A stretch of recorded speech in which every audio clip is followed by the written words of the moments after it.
नमस्कार भाई लोग, कैसे हैं आप लोग। तो आज के इस वीडियो में हुआ फिर से मैं आपका बहुत ही ज़्यादा स्वागत करता हूं आपके ही अपने चैनल टेक्निकल ट्रेडर में। तो आज के इस वीडियो में हम बात करने वाले हैं यस बैंक के बारे में कि यस बैंक को लेकर बहुत ही बड़ा प्लान निकल कर आ रहा है और समय बहुत ज़्यादा नहीं है। मार्च 2022 तक एनपीए मतलब कि नॉन परफॉर्मिंग एसेट्स, जो कि बैंक की सबसे बड़ी सरदर्द थी, बिल्कुल जीरो होने वाला है। जी हाँ दोस्तों, बिल्कुल समाप्त होने वाला है। सारा कुछ समझेंगे जानेंगे इसी एक वीडियो में, क्या है प्लान, किस तरह से इम्पैक्ट पड़ेगा। रिक्वेस्ट रहेगी कि वीडियो को लाइक ज़रूर करें और चैनल को भी सब्सक्राइब कर ले, बेल आइकन को भी हिट करें। कोई भी इन्वेस्टमेंट करने से पहले अपने फाइनेंशियल एडवाइजर खुद की एनालिसिस जरूर करें, क्योंकि यह वीडियो एजुकेशन पर्पज़ के लिए बनाई जा रही है। तो चलिए वीडियो को आगे बढ़ाते हैं। तो यहाँ पर देख सकते हैं कि जो बड़ा प्लान निकल कर आ रहा है आप सभी के सामने है, और ये और कोई नहीं, खुद यहाँ पर एमडी और सीईओ प्रशांत कुमार ने कहा है कि जो नॉन परफॉर्मिंग एसेट है, एनपीए है, वो सारा समाप्त होने वाला है after it transfer its entire bad loan book to asset reconstruction company. ठीक है, देखिए एआरसी की बात हो रही है, बहुत कुछ यहाँ पर बातें चली भी है और बहुत जो इन्वेस्टर्स हैं वो भी बढ़ चढ़ कर उन्होंने हिस्सा लिया है। इससे पहले कुछ अफवाहें ऐसी भी फैलाई जा रही थी कि जो बैड बैंक बना है उसमें यस बैंक अपने एसेट्स जो एनपी है उसको ट्रांसफ़र करेगी, लेकिन इसमें कोई सच्चाई नहीं है, क्योंकि यस बैंक शुरू में ही इसने क्लियर कर दिया था, प्रशांत कुमार ने क्लियर कर दिया था कि वो बैड बैंक जो प्रपोजल है, ठीक है, नेशनल एसेट रिकंस्ट्रक्शन कंपनी है, उसमें अपना यह कोई भी पैसा नहीं डालेगी, क्योंकि खुद उससे अधिक यस बैंक अपने दम पर रिकवरी कर रही थी। 5,000 करोड़ के आसपास की रिकवरी एक फाइनेंशियल ईयर के अंदर यह कर ले रही थी। लेकिन अब यहाँ पर जो इसका खुद का अपना जो एसेट रिकंस्ट्रक्शन कंपनी बनाने का प्रपोजल चल रहा है, यहाँ पर सारा कुछ अब ठीक ठाक होता हुआ नज़र आ रहा है। प्रपोजल्स भी आए हैं, इन्वेस्टर्स ने इंटरेस्ट भी दिखाया है, और बहुत ज़्यादा यहाँ पर समय नहीं है।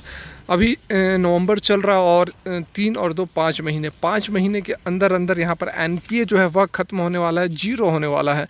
अब देखिए एनपीए ख़त्म होने का भी मतलब क्या होता है, ये भी आप लोग सारे लोग आपको नहीं समझाएंगे, नहीं बताएंगे। एनपीए ख़त्म होने का मतलब यह नहीं होता है कि एनपीए जीरो हो जाएगी, एनपीए बिल्कुल ख़त्म हो जाएगी, यह हो ही नहीं सकता, यह प्रैक्टिकल चीज़ है ही नहीं।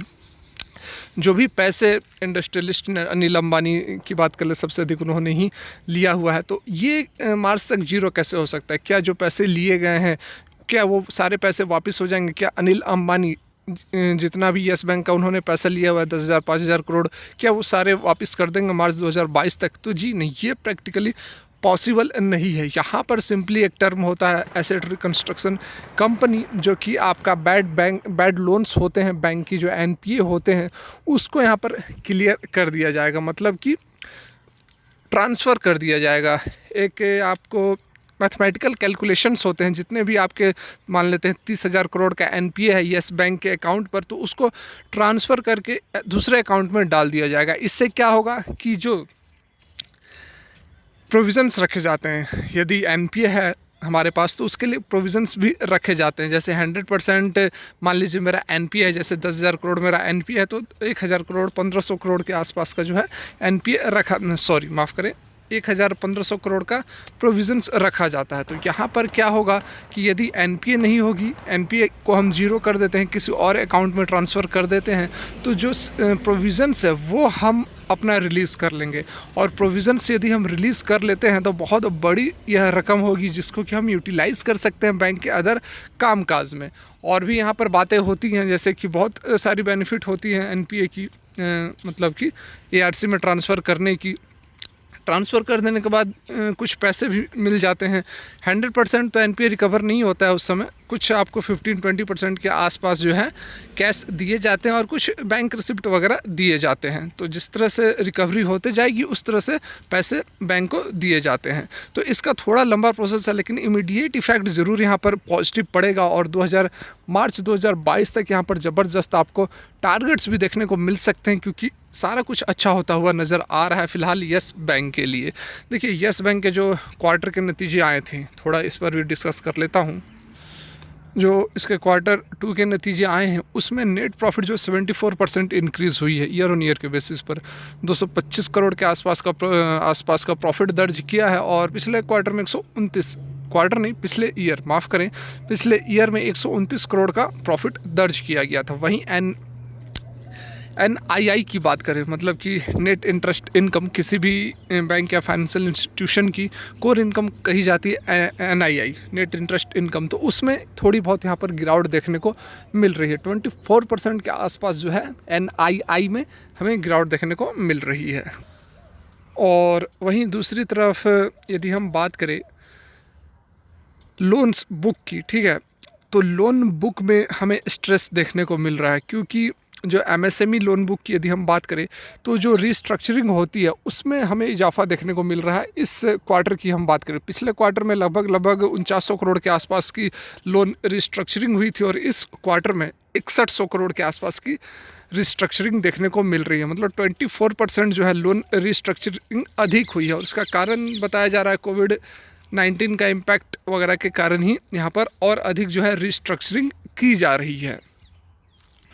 और वहीं दूसरी तरफ अच्छी बातें भी निकल कर आ रही है। फ्रेश स्लिपेज जो है वो उसमें कमी आई है, 1783 करोड़ के आसपास की फ्रेश स्लिपेज इस क्वार्टर में दर्ज की गई है, जिसमें से कि लगभग 700 करोड़ के आसपास कॉरपोरेट स्लिपेज है। और वहीं पिछले क्वार्टर में यह जो कॉरपोरेट स्लिपेज है वो 1200-1250 करोड़ के आसपास की थी। तो फ्रेश जो स्लिपेज है उसमें अच्छी खासी हमें कमी होते हुए नज़र आ रही है, और जो कि बहुत अच्छी बात है, क्योंकि आप सभी जान रहे हैं कि यस बैंक जो बैंकरप्ट होने के कगार पर पहुंची थी उसके पीछे सबसे बड़ा कारण था कॉरपोरेट लोन। जो बड़े इंडस्ट्रियलिस्ट थे उन्होंने जो पैसे लिए थे वो वे नहीं चुका पा रहे थे, तो जिसके कारण की बैंक स्थिति डामाडोल हो गई थी। तो इस बार जो कॉरपोरेट स्लिपेज है वह बहुत ही शार्पली हमें डिक्लाइन होता हुआ नज़र आ रहा है। इससे ये पता चल रहा है कि बैंक किस तरह से जो कॉरपोरेट लोन बांटती थी उसको किस तरह से अब टारगेट कर रही है, किस तरह से उन्हें कॉरपोरेट लोगों को लोन ना बांट के जो लघु और कुटीर उद्योग हैं उन्हें लोन बांटी जा रही है, ताकि जो पैसा है यह सेफ रह सके। तो यहाँ पर देखिए बहुत बड़ा प्लान बनकर आ रहा है। प्रशांत कुमार ने बहुत अच्छा प्लान बनाया है, जो कि आपको, जैसा कि मैंने कल भी आप लोगों को बताया था कि 1 साल का समय और दीजिए। यहाँ पर आप देख सकते हैं कि स्टेप बाय स्टेप किस तरह से स्ट्रेंथनिंग की जा रही है बैंक की।